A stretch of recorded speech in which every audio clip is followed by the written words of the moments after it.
Donc rapidement, les métastases cérébrales, domaine ô combien triste pour certains, mais qu'il devient de moins en moins. Donc une épidémiologie rapide. Dans toutes les métastases cérébrales qui sont traitées dans le monde, les cancers du poumon représentent 50% des cas de métastases et les métastases cérébrales représentent la seule lésion métastatique dans 50% des cancers du poumon métastatiques. Donc, le deuxième contingent important sont les cancers du sein et derrière les mélanomes. Voilà. Ce qui se passe dans ces métastases cérébrales, il y a une double chose qui se passe. Les progrès technologiques, mais qui ont été devancés surtout par l'apparition des thérapies ciblées dans nombre de cancers, les mélanomes malins, les cancers du sein, les cancers du rein, les cancers du poumon actuellement, et qui changent complètement le profil évolutif de ces patients. Le système nerveux représentant en fait une sorte de réceptacle privilégié, puisque la plupart des thérapies ciblées en fait n'agissent pas au niveau du système nerveux. Donc on se retrouve dans une situation nouvelle avec un changement de paradigme. C'est-à-dire que le cerveau constitue soit un organe dans certaines circonstances qu'on va pouvoir guérir, en particulier dans les mélanomes malins métastatiques et dans d'autres circonstances.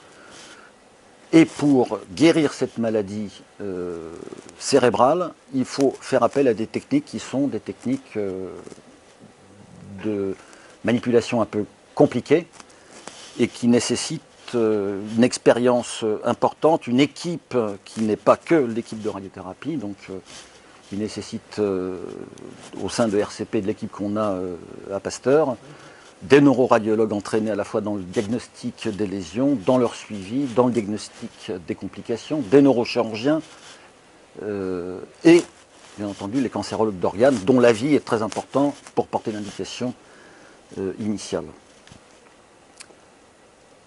Donc dans les cancers du sein, vous voyez que les médianes de survie, dans ce qui est publié, c'est 3 à 25 mois dans les médianes de survie, 2013, mais que quand on regarde, dans les tumeurs luminales B par exemple, la médiane de survie actuellement, elle est de 23 mois. Dans les cancers du poumon, donc les anaplésies capitules, j'en parle pas, et on voit que chez les patients qui sont EGFR mutés ou ALK mutés, on a des survies jusqu'à 48 mois. Donc avec les références bibliographiques, je ne vais pas vous mettre trop de références.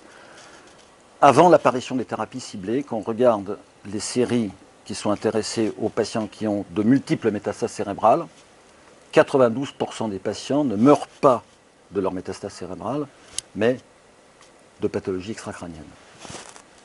Donc ça, c'est les séries avant les thérapies ciblées, parce qu'il pour l'instant, il n'y a pas de série sur ces thérapies ciblées. Donc le traitement repose sur une décision commune, associant des spécialités d'organes que j'ai dit, les neuroradiologues, les neurochirurgiens et les radiothérapeutes. Je n'ai pas développé tout ce qui était la partie neurochirurgicale, mais le neurochirurgien a un avis souvent important à donner quand on a soit des métastases hémorragiques, soit dans un tableau même multimétastatique, une grosse métastase et des petites métastases. Donc parfois ça passe par la chirurgie sur une des métastases et la radiothérapie stéréotaxique sur les autres. Je vous ai mis donc deux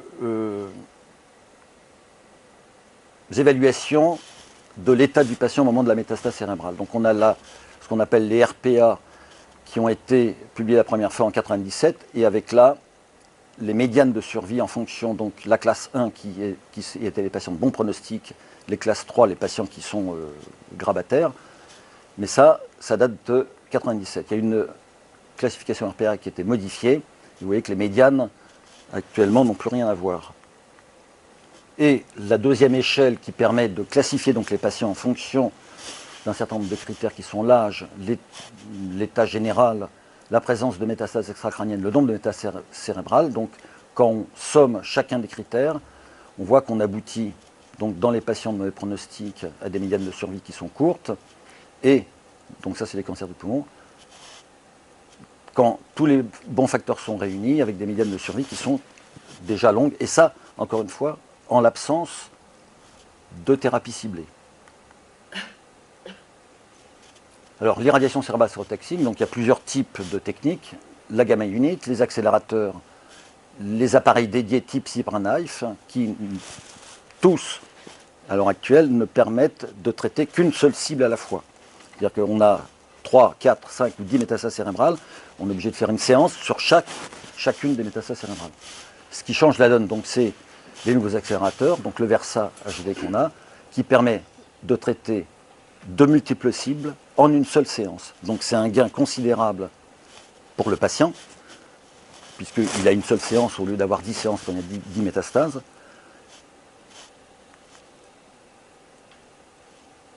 La deuxième technique, c'est l'irradiation cérébrale en totalité. Donc ce traitement, c'est avec un masque, une dosimétrie 3D, et habituellement, on délivre 30 gray en 10 séances, ce qui est un équivalent de dose relativement faible de 37 à 39 gray. Les accélérateurs récents donc, permettent de réduire la dose dans les structures critiques avec la technique des VMAT, c'est-à-dire qu'on peut éviter un certain nombre de structures qui sont sensibles, en particulier les hippocampes, et en même temps, si on pense que c'est nécessaire, de pratiquer dans la même séance un surdosage d'une ou de plusieurs métastases. Le seul problème, c'est que c'est un travail qui est relativement long, parce que si on veut procéder de cette façon-là, il faut obligatoirement une IRM cérébrale, faire une fusion d'image. La fusion d'image, ça demande, quand on contourne tous les organes, ça demande 1 heure de contourage à peu près, mais ça peut être, dans certaines circonstances, intéressant.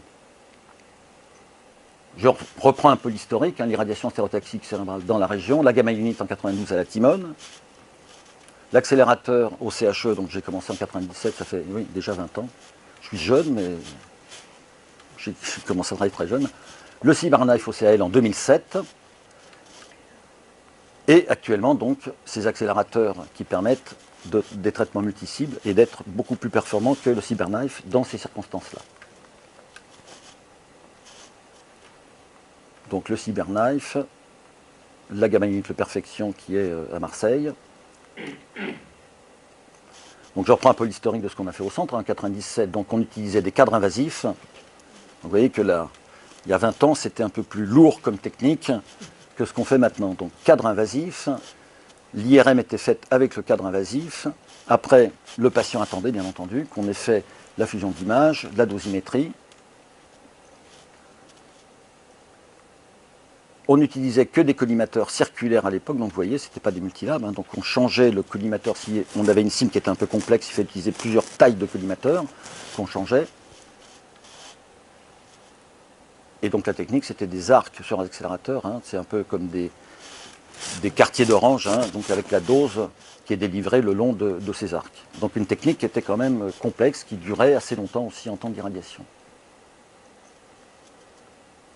Là, on passe au traitement, donc vous voyez, on remettait l'isocentre sur la table, le patient était fixé avec son cadre sur cette platine.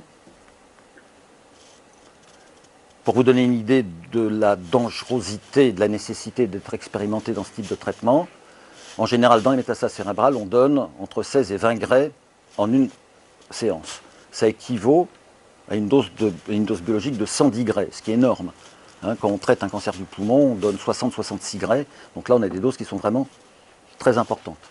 Et donc il faut vraiment avoir des procédures strictes pour ne pas avoir de complications. À cette époque-là, donc, on a traité dans un essai européen 50 patients, qui représentent, on était le 3e centre européen, dans une étude que je vais vous montrer après, donc, sur le traitement des métastases cérébrales, quand il y avait 1 à 3 métastases cérébrales. En 2008, évolution de la technique, donc des masques avec une technique non invasive, le collimateur multilame qu'on voit ici. Et en 2015, donc, l'apparition du Versa, qui est un progrès technologique phénoménal, puisque si les lames font 5 mm d'épaisseur, il y a un système informatique qui permet d'avoir des lames virtuelles d'1 mm, donc de traiter des petites cibles, avec une vitesse de lame qui est beaucoup plus rapide que l'autre accélérateur, avec absence de fuite interlame, parce que dans les lames des premiers accélérateurs avec le VMAT, il y avait des petites fuites interlames, ce qui entraînait une pénombre autour en particulier des petites cibles.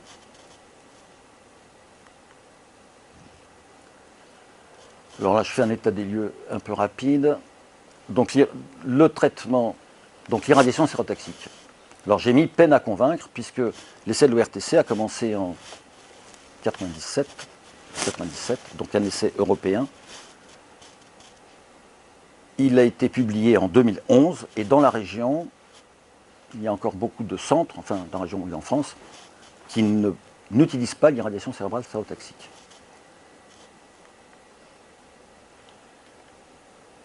Donc pourquoi ce traitement peine à convaincre? Parce que l'avantage de la stéréotaxie, c'est de permettre une épargne du tissu cérébral sain. Donc je mets la qualité de vie, en particulier chez les patients neurologiques, ça n'intéresse pas beaucoup les médecins. Les toxicités cérébrales sont souvent méconnues. Il y avait jusqu'à présent peu de survivants de long terme. Et c'est un traitement qui demandait, pour toutes les étapes quand même, beaucoup de temps. Un, pour porter des indications de spécialistes. Donc on a une RCP de neuro-onco à Nice depuis, je ne sais plus, 92 je crois, hein. Donc bien avant même que les RCP existent. La préparation était, pareil, demandait beaucoup de temps. Hein, pour faire simplement un contourage, une fusion avec IRM scan, il faut 1 heure. Et les temps de traitement étaient aussi relativement longs. Et en France, la facturation inadaptée, il n'y a toujours pas de cotation des actes dans la nomenclature générale des actes pour l'irradiation stéréotaxique. Sauf pour les appareils dédiés, donc CyberKnife et la tomothérapie, donc c'est 1 300 € la séance, et sauf pour les gamma units, où il y a une facturation, c'est quasiment que des centres hospitaliers qui en ont. Donc je reviens sur cet essai randomisé européen, hein, une à 3 métastases, de 1997 à 2007, c'est un essai qui a eu du mal à démarrer, parce qu'il y avait peu de centres convaincus.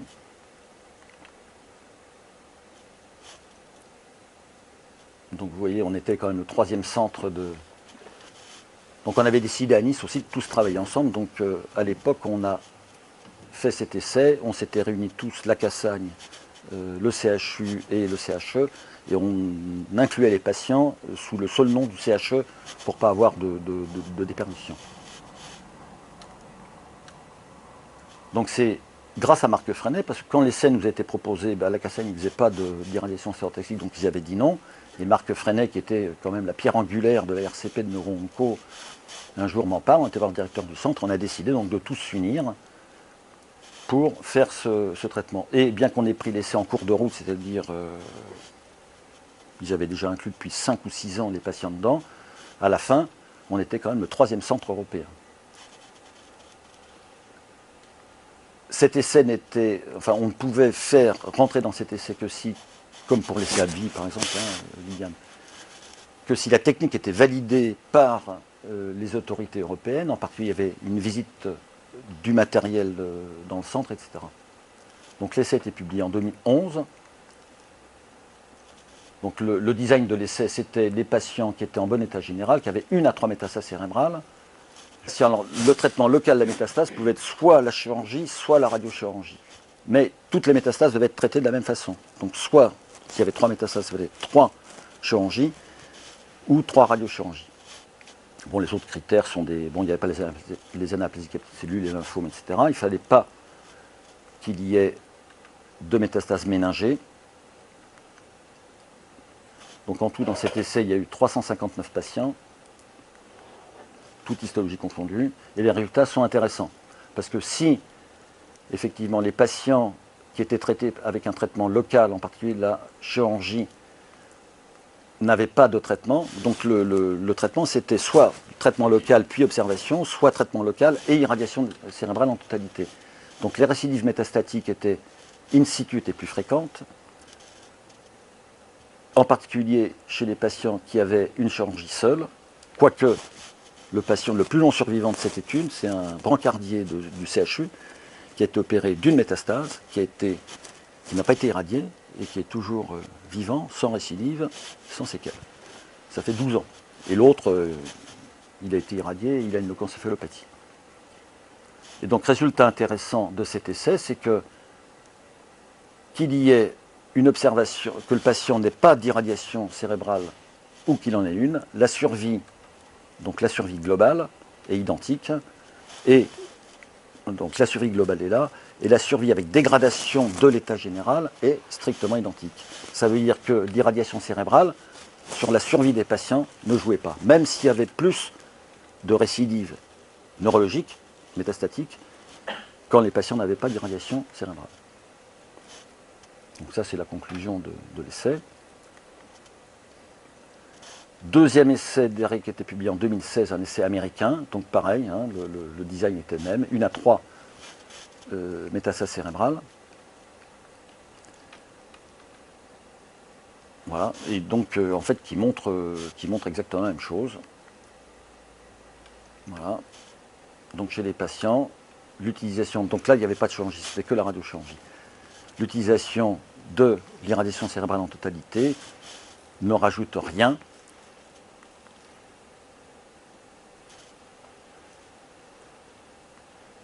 Alors ça c'est un autre. Alors ça c'est la méta-analyse. C'est une méta-analyse hein, sur les 3 essais qui avaient comparé donc l'irradiation stéréotaxique versus l'irradiation stéréotaxique plus l'irradiation cérébrale. Donc entre autres il y a l'essai de l'ORTC, mais les patients qui avaient été opérés puis l'irradiation cérébrale étaient exclus. Et donc la conclusion est la même, sauf que ils ont regardé le sous-groupe des patients de 50 ans, donc les patients de moins de 50 ans vivent plus longtemps quand il n'y a que la radiochirurgie. C'est bien intéressant, alors peut-être par des biais histologiques, parce qu'il y a peut-être plus de cancer du rein et de choses comme ça qui n'ont pas la même évolution que les... Voilà, donc on voit que les résultats hein, chez les patients de moins de 50 ans sont nettement meilleurs avec la radiochirurgie seule. Donc je passe après donc, à ce groupe de patients qui est le plus nombreux, qui ont des métastases cérébrales multiples. Donc Yamamoto, c'est une série observationnelle, donc publiée dans Lancet en 2014, donc sur 1194 patients, donc c'est pas rien, et qui montre, donc c'est un essai dit de non-infériorité, donc qui montre que pour les patients qui ont plus d'une métastase cérébrale, les traités par radiothérapie stéréotaxique, qui en est 2 à 10, le résultat est le même qu'il soit traité par radiochirurgie ou avec irradiation cérébrale. Une autre série, donc là c'est encore plus prétentieux, parce que c'est 4 à 18 métas, mais il n'y avait que 3% des patients qui avaient plus de 10 métastases. Donc le délai médian de survie globale, de survie sans récidive locale, de survie sans nouvelle métastase, était respectivement de 8, 23 et 24 mois, avec la survie à 1 an sans nouvelle métastase, 57%. Ça c'est une étude aussi comparée, donc 548 patients avec 1 à 4 métastases, 548 avec 5 à 10 métas. Donc eux ils trouvaient une différence qui était minime hein, en médiane de survie. Alors, l'irradiation stéréotaxique, qu'est-ce que c'est rapidement? Donc, c'est une dose unique, forte, qui se fait au pourtour de la lésion, donc avec des faisceaux multiples, avec une reproductibilité, enfin une précision de l'ordre du millimètre, mais pour lequel il y a un certain nombre d'incertitudes. Donc, je rappelle les équivalents de doses, hein, donc 90 à 110 Gray. Mais il y a des incertitudes sur le recalage des images IRM, parce que les logiciels de recalage ne sont pas toujours aussi performants que ça. Sur la qualité de l'IRM, hein, on s'aperçoit qu'en fonction de l'endroit où sont faits les IRM, on a une définition de la prise de contraste de la métastase qui n'est pas toujours excellente, et une définition du tissu cérébral sain, etc., qui n'est pas toujours excellente. Le problème, donc quand on n'a plus de cadre invasif, quand il y a un cadre invasif, le patient passe avec son cadre invasif dans l'IRM, et donc l'IRM est faite le jour de l'irradiation stéréotaxique. À partir du moment où on a des masques thermoformés, en fait les patients ils ont l'IRM avant. Et on admet à l'heure actuelle qu'il ne faut pas plus de 48 heures entre l'IRM et la stéréotaxie, puisqu'il peut y avoir soit des phénomènes hémorragiques, soit des phénomènes d'œdème qui se majorent, et on peut donc rater la cible à cause de ça. Les qualités de la dosimétrie, l'incertitude de la position du patient, ça c'est pas le... Voilà. La durée de la procédure, donc la pose du cadre quand c'était des cadres invasifs, hein, c'était relativement long, et le patient il garde son cadre invasif jusqu'à ce qu'on fasse le traitement. sur certaines gamma units, quand le débit des sources diminue, je connais des patients qui étaient, voilà, des radiations de 2 ou 3 heures. Hein. Donc ça, hein, la dosimétrie, le traitement, donc là je vous ai mis tous les... Sur CyberKnife, la durée d'une séance c'est 25 à 35 minutes, et sur le Versa, quand on traite en multicile, c'est 20 minutes tout compris. La surveillance est très importante, puisque à partir du moment où on fait une irradiation stéréotaxique, qu'on traite 1 ou 3 métastases, il peut y avoir d'autres métastases, et le principe c'est de faire des IRM relativement rapprochés pour ne pas rater l'apparition de métastases qu'on peut traiter quand on fait 3 ou 4 mm. Hein, vous avez vu que les taux de récidive, alors toutes les récidives se font sur les méta-uniques, hein, les récidives se font dans les 12, quasiment la totalité des récidives se font dans les 12 mois. La surveillance est aussi importante pour les radiolésions, donc soit des leucoencéphalopathie mais en stéréotaxie, il y en a peu, soit les radionécroses, et ça il faut la qualité d'un radiologue comme Lydiane pour ne pas passer à côté, et j'ai vu des radionécroses qui ont été réirradiées. C'est un peu gênant parce qu'on rajoute de la toxicité à la toxicité. Et puis parfois il y a des évolutions kystiques ou hémorragiques qui nécessitent aussi. Donc deuxième technique dans le traitement des métastases cérébrales multiples, c'est l'irradiation cérébrale en totalité. Donc habituellement radiothérapie dite qu'on fait en 3D, en traitant la totalité de la boîte crânienne. Avec les nouvelles techniques, on peut à la fois éventuellement faire une épargne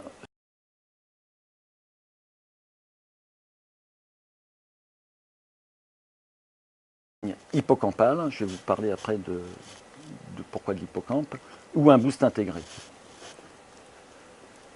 Bon, ça c'est la qualité de vie, je passe, puisque dans l'essai de l'ORTC, on avait montré que la qualité de vie était détériorée chez les patients qui ont une irradiation cérébrale.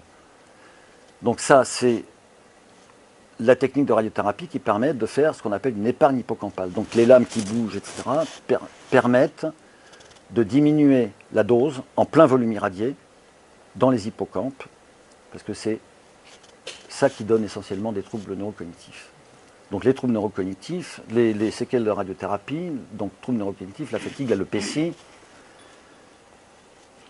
Alors pour évaluer la qualité de vie, il y a un questionnaire il y a 2 questionnaires hein, dans le monde entier. Il y a le questionnaire de l'ORTC qui est traduit en 18 langues et le questionnaire américain. Et ça permet de suivre la qualité de vie des patients qui n'est pas... Il ne faut pas confondre la qualité de vie et les troubles neurocognitifs. On peut avoir une détérioration de la qualité de vie sans troubles neurocognitifs et des troubles neurocognitifs sans détérioration de la qualité de vie. Ce n'est pas tout à fait identique. Alors, pourquoi l'hippocampe? L'hippocampe, c'est un des 2 endroits dans le cerveau où il y a une production de neurones en dehors de l'enfance. Donc toute notre vie, les hippocampes produisent des nouveaux neurones. Hein, on disait il y a encore 10 ans qu'on avait 2 milliards de neurones à la naissance et qu'après ça ne bougeait pas, ça ne pouvait que diminuer. C'est pas vrai. Il y a la région sous-frontale et les 2 hippocampes. Les hippocampes, c'est très important parce que c'est ce qui permet la construction rapide de la mémoire des événements, mémoire complexe, hein, dite mémoire historique ou épisodique, la mémorisation des souvenirs à long terme, la construction des images mentales. Donc les troubles neurocognitifs radio-induits sont multiples, mais c'est quand même essentiellement lié à l'hippocampe.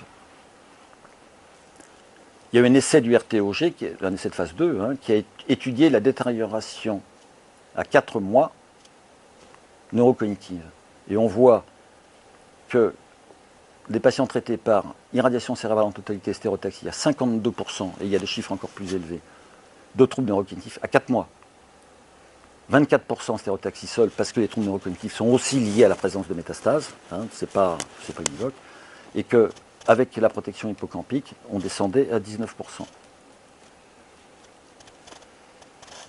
Alors, on se retrouve encore dans une situation pire quand on veut faire une irradiation cérébrale avec protection hippocampique. C'est que pour des patients dont certains pensent qu'ils ne vont pas vivre très longtemps, ce qui est le cas, mais pas toujours loin de là, pour protéger les hippocampes, il faut obligatoirement faire une IRM parce qu'on les voit sur la séquence injectée en T en IRM, on ne les voit pas sur un scanner, etc. Donc il faut faire une fusion d'images et il faut pouvoir accepter de passer 1 heure, ne serait-ce que ça, à contourer toutes les structures cérébrales pour des patients dont on peut penser que, bon, a priori, ça ne vaut pas le coup parce qu'ils vont mourir dans pas longtemps. N'empêche que c'est quand même un bénéfice pour le patient qui est pas anodin, à mon sens. Et on sait à l'heure actuelle, sur plusieurs études, hein, que la préservation de l'hippocampe, il ne faut pas dépasser 7,4 gray dans 40% de l'ensemble des 2 hippocampes, qui sont des structures qui font 1,2 cm3, hein, le gauche étant plus gros que le droit d'habitude. Alors, est-ce qu'il y a des effets secondaires de la radiothérapie cérébrale, quelle que soit la physique? Oui. Donc, les radiolésions, hein, zut, c'est pas très pratique ce truc. Donc voilà. Donc là, ça se passe bien, petite métastase, petite radiolésion à 18 mois, et à 20 mois, régression spontanée sans traitement de la radionécrose. Ici, ça s'est passé quand même. Là, c'est laquelle? Oui. Donc on voit hein, donc, la métastase, la radiolésion. On a fait d'autres types d'examens que l'IRM pour savoir. Donc là, cette radiolésion, elle a été opérée. Donc on a confirmation histologique que c'était une radiolésion pure. Et la patiente était vivante donc 8 ans après. Donc effectivement, si on ne fait pas le diagnostic de radiolésion, on dit ça, oh là là, c'est la métastase qui pousse et qu'on réirradie derrière, on ne fait que majorer la toxicité du traitement et on entraîne souvent le décès du patient. Ici, voilà, radionécrose, décès. Deuxième risque, mais ça qui est lié à l'irradiation cérébrale en totalité, ce qu'on appelle les leucoencéphalopathies. Donc ça, c'était une patiente qui était dans les cellules ORTC, un IRM à 14 ans avec un cerveau qui s'est ratatiné et des hypersignaux de substances blanches qui sont diffus. Ici, donc une patiente qui a avec une démence et l'IRM, donc on voit des hypersignaux de substances blanches périventriculaires. Alors, quelques exemples de traitement de ces patients multimétastatiques. Hein, Monsieur C, donc 55 ans, cirrhotique, pas très bien, qui a un cancer du poumon, qui n'est pas un cancer du poumon petit, puisque à l'origine, c'est un T4N2, il a des métastases osseuses et métastases dans un ganglion cervical. 6 cures de chimiothérapie, il est en réponse complète, puis radiochimiothérapie sur le médiastin et la lésion pulmonaire. À 8 mois, il fait 7 métastases cérébrales. Donc il est irradié sur l'encéphale en totalité parce qu'il était un petit peu bon. Et 2 mois après, il était toujours bien. Donc on refait une IRM et on fait une radiochirurgie sur les reliquats métastatiques. Ça vient, voilà. Donc on voit, ça c'est la dose cumulée, donc ça c'est l'isodose qui entourait le cerveau, le 30 en 10, et on voit qu'on a fait des boosts donc sur les métastases qui étaient résiduelles. Bon, il faut que j'appuie sur le truc.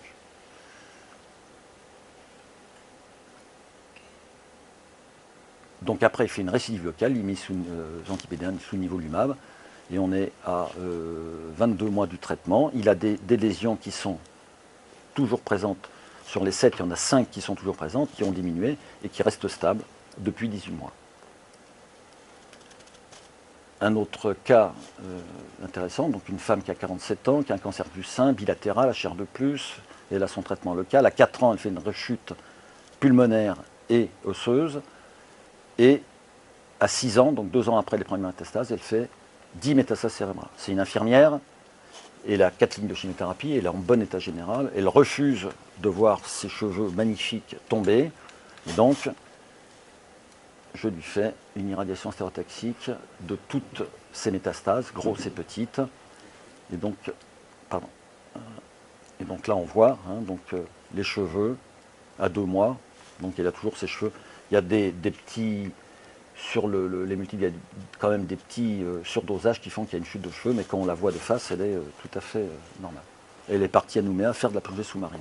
Elle est revenue. Et elle n'a pas plongé. Elle est revenue. Ah bon. Avant-hier. D'accord. Donc les indications de l'irradiation, donc grâce à ces techniques, les patients mauvais général multimétastatiques qui ne répondent pas au traitement systémique sur le plan viscéral des métastases osseuses, pulmonaires, hépatiques, etc., avec plusieurs métastases cérébrales, on peut leur faire effectivement une irradiation d'encéphale en totalité, plus ou moins une protection hippocampique. Les patients qui sont soit répondeurs à un traitement systémique en réponse complète ou incomplète, qui ont une métastase cérébrale unique ou une métastase cérébrale prévalente. C'est les poumons, Il y a beaucoup de cancers du poumon qui sont révélés par une métastase cérébrale et dont le bilan viscéral montre que c'est une grosse lésion pulmonaire avec des ganglions, mais qu'il n'y a pas de métastase viscérale. Donc ils rentrent dans le cadre de cette stratégie.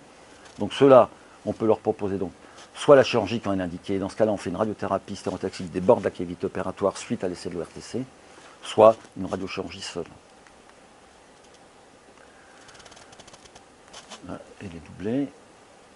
Et donc les patients qui ont jusqu'à 10 métastases cérébrales, qui sont en bon état général, qui n'ont pas de métastases viscérales ou qui ont répondu en traitement, qui sont en réponse complète après leur traitement, on peut, et à mon avis on doit leur proposer ce type de traitement, puisque en une seule séance, donc je rappelle, si on avait un cyberknife, c'est vrai que dire on va faire 10 métastases, c'est-à-dire 10 séances d'une demi-heure sur chacune des métastases cérébrales, c'est pas, sur le plan de l'occupation de la machine, c'est pas forcément très facile, et pour le patient, ça fait quand même beaucoup de temps de traitement. Alors donc je disais, bon, il est nécessaire de pouvoir trier les patients, entre guillemets, les trier, mais avec les facteurs pronostiques qu'on connaît. Donc ça, je vous ai remis les survies en fonction du score DS-GPA.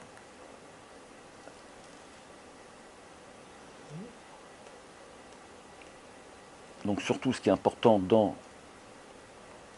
avant de faire le traitement, c'est d'avoir un réseau fluide. Hein. C'est vrai que bon, quand je vois des patients qui ont une métastase cérébrale, j'ai besoin d'une IRM, j'envoie un texto à Liliane et elle me prend le patient en général le jour même ou le lendemain ou plus tard. Que derrière, ça demande pas mal de boulot de dosimétrie, etc. Mais que pour le patient, c'est quand même quelque chose d'important.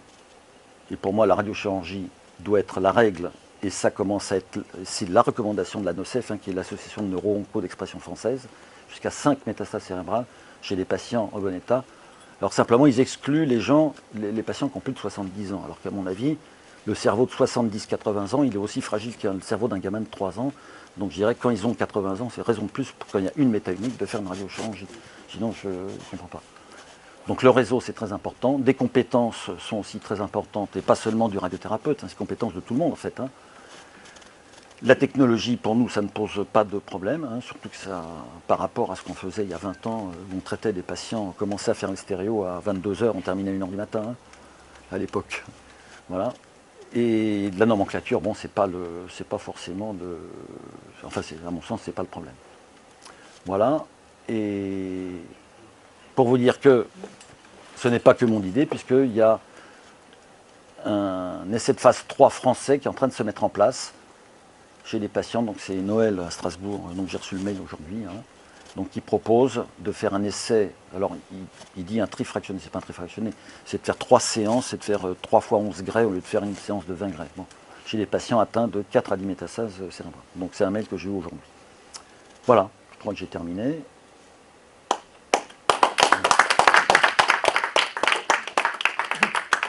Je pourrais tout de suite rajouter